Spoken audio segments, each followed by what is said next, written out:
So people often ask me, do you believe in God? Which I don't like that question. I don't like that question. I don't like that question. Yeah, I don't like the question. People have asked me whether or not I believe in God, and I've answered in various ways. No, but I'm afraid he probably exists. That's...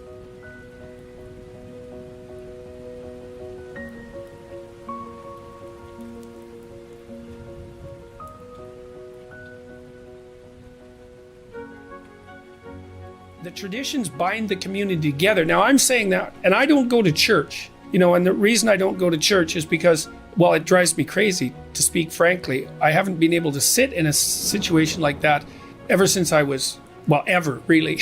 That's really the truth of it, ever. I'm not convinced that that's a good thing, because I do believe, and I've had good conversations about this with Jonathan Pageau, I do believe that communal return to the source of the community's ethics is actually a necessary thing. And maybe I'm atoning for my past sins by doing these biblical lectures at the moment, which is something that's communal.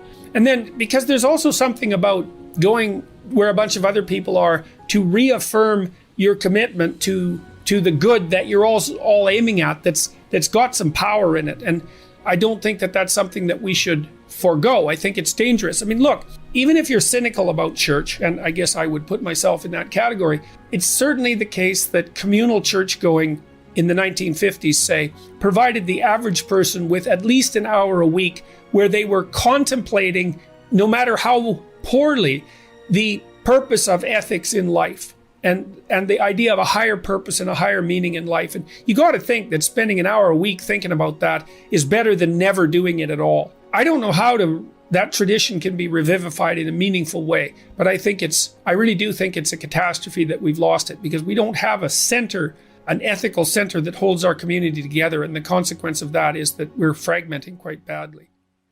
But what you see there is if you view someone with love, then it's incumbent upon you to treat them as if they're valuable. And then the more you treat other people as if they're valuable, the better person you are. That just comes along for the ride in some sense. So none of that seems questionable to me. That seems solid. And so then maybe the more love you view other people with, the higher the moral demand that's placed on you. And then I would say too, well then, that's another reason why it's so important to be truthful and in some sense to be good, because it isn't obvious to me that you can withstand that moral load if you're compromised by too much sin. It's too much. And that's another thing that we're not very good at teaching young people about. We shouldn't do that. It's like there's a sanctimonious authority that goes along with that that's the wrong tone. It's more like,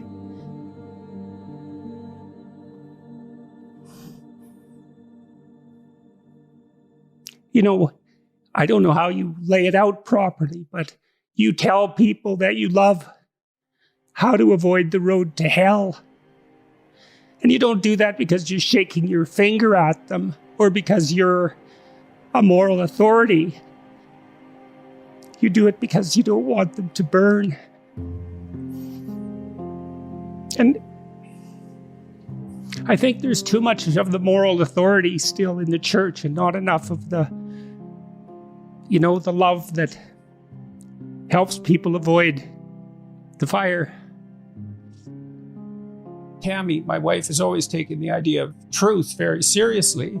Her recent brush with death has deepened her religious sense and impelled her towards a life that's more consciously focused on service to others, her family in particular, but not only her family, people beyond the family.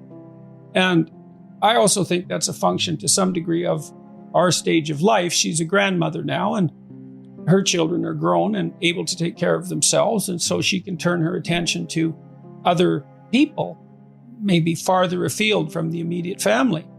I'm watching what she's doing and listening to her and watching her practical application of her faith, and that affects me just as everything she does affects me, because I watch what she does and take it seriously.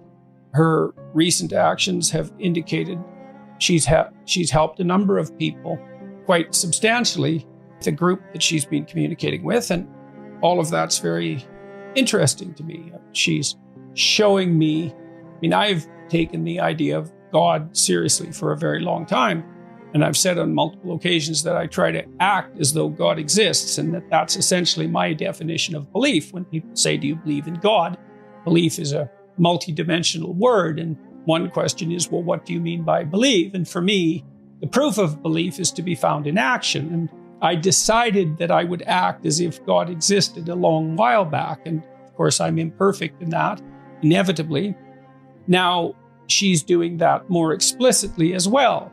Not that she wasn't doing it quite well to begin with, but she's doing it more explicitly and also more within the confines of traditional religious conceptions. Although she's not attending church, she's associating with a number of people who are formally religious, and all of that's informing the way that she conducts herself. It's watching her do that has also highlighted for me the missing praxis in Western Christianity. If you want to be a Christian, let's say, if you think that's necessary, it's not exactly obvious what you should do. You should go to church, but that's not enough, I don't think. I find it useful to contemplate the highest good on a continual basis. I'm trying to keep myself oriented in that direction. It's a religious orientation, fundamentally. It's an overwhelming orientation. But there's no escaping the questions of the ultimate meaning of life. I'm not an atheist anymore, because I don't look at the world that way anymore. I'm not a materialist anymore. I don't think the world's made out of matter. I think it's made out of what matters. It's made out of meaning. What we orient towards unconsciously, which means what captures our attention, is meaning, and it captures our attention before we know what it is. The brain acts as if the world's made out of information or made out of meaning. Who would have the audacity to claim that they believed in God if they examined the way they lived? Who would dare say that? To believe, you think, to believe in a Christian sense, to actually, this is why Nietzsche said there was only ever one Christian, and that was Christ. To have the audacity to claim that means that you live it out fully. And that's an unbearable task in some sense. To be able to accept the structure of existence, the suffering that goes along with it, and the disappointment and the betrayal, and to nonetheless act properly, right? To aim at the good with all your heart, right? To dispense with the malevolence and your desire for destruction and revenge and all of that, and to face things courageously and to tell the truth, to speak the truth and to act it out. That's what it means to believe. That's what it means. It doesn't mean to state it. It means to act it out. And unless you act it out, you should be very careful about claiming it. And so I've never been comfortable saying anything other than I try to act as if God exists, because God only knows what you'd be if you truly believed. I mean, if you think about it in some sense, that's the central idea in Christianity, is that if you were capable of believing, it would be a transfiguring event, a truly transfiguring event. And I know people experience that to one degree or another, but we have no idea what the limit of that is. And we have no idea what the possibility is within each person if they lived a life that was maximally courageous and maximally truthful. You know, because maybe you're running at 60% or 70% or 20% and at cross purposes to yourself. God only knows what you'd be if you believed. And so, while I try to act like I believe, but I'd never claim that I manage it. So you can think about Christ from a psychological perspective, and my critic, this particular critic that I've been reading, said, well, that doesn't differentiate Christ much from a whole sequence of dying and resurrecting mythological gods. And of course, people have made that claim in comparative religion, Joseph Campbell did that, and Jung to a lesser degree, I would say, but Campbell did that. But the difference, and C.S. Lewis pointed this out as well, the difference between those mythological gods and Christ was that there's a historical representation of his existence as well. Now you can debate whether or not that's genuine. You can debate about whether or not he actually lived and whether there's credible objective evidence for that, but it doesn't matter in some sense because it does, but there's a sense in which it doesn't matter because there's still a historical story. And so what you have in the figure of Christ is an actual person who actually lived plus a myth. And in some sense, Christ is the union of those two things. The problem is I probably believe that, but I don't know. I'm amazed at my own belief and I don't understand it. Because I've seen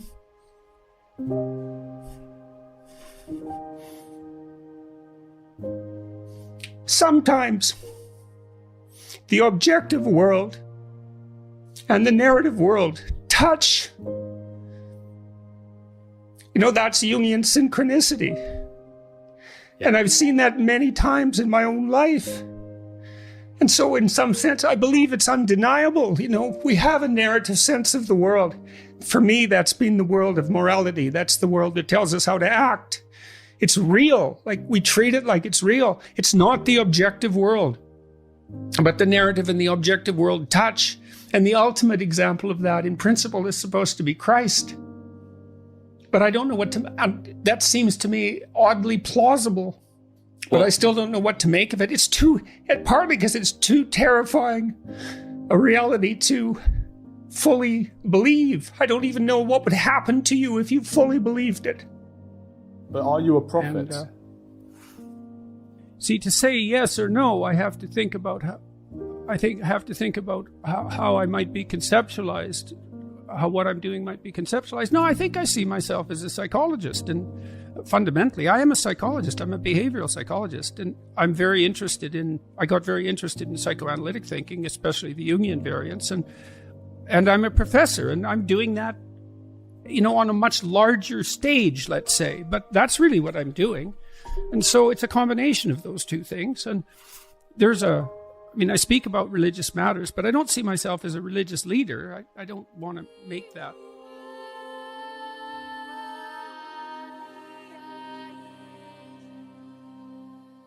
God, lift from me the intolerable burden of my ignorance, arrogance, willful blindness, bitterness, and resentment. As I pray that others rise above the same faults and temptations. I watched Fox News release a message this week. There are terrible things afoot under the surface of our society, and the perpetrators are coming for you and coming for us. And then I watched the Democrats respond in panic and anger, saying, there are terrible things afoot under the surface of our society, and the perpetrators are coming for you, coming for us. Are there terrible things afoot, bubbling under the surface? Is something coming for you and for us? Ask yourself how true that is of yourself and your own life. Have you addressed all that? Are you concerning yourself with the dust in your enemy's eyes instead of attending to the filth that obscures your own sight? Do we want accusation, suspicion, discord, derision, and hatred? Or the peace and prosperity and happiness that beckons to us at this moment like never before? Who's the enemy here? Is it the basket of deplorables? Is it the freaks and the queers? Is it the plumbers and carpenters and tradesmen and managers who work honestly and diligently during the day, and the soldiers who stalwartly defend the borders and protect us?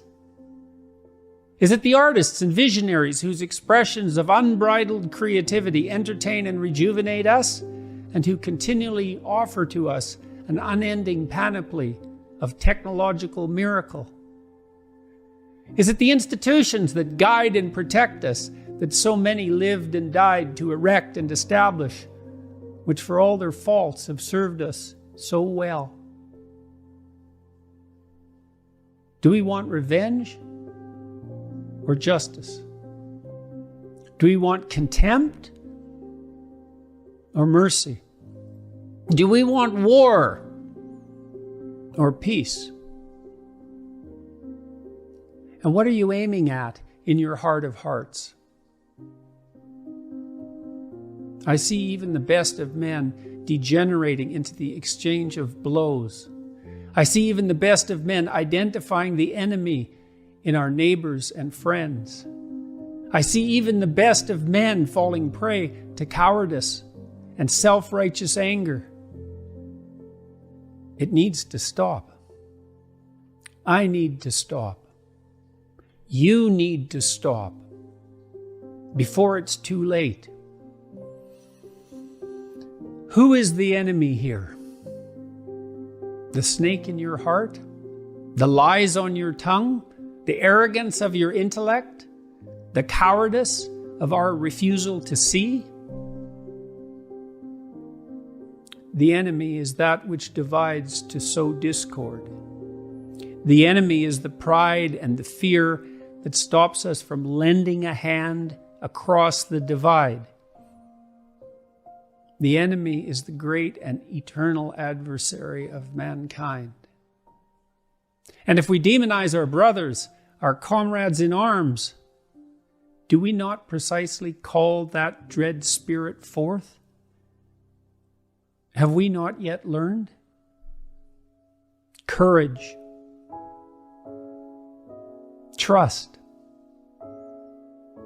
truth, love, even unto your enemy, which is yourself. God, forgive us our trespasses as we forgive those who trespass against us. May what is highest guide our vision.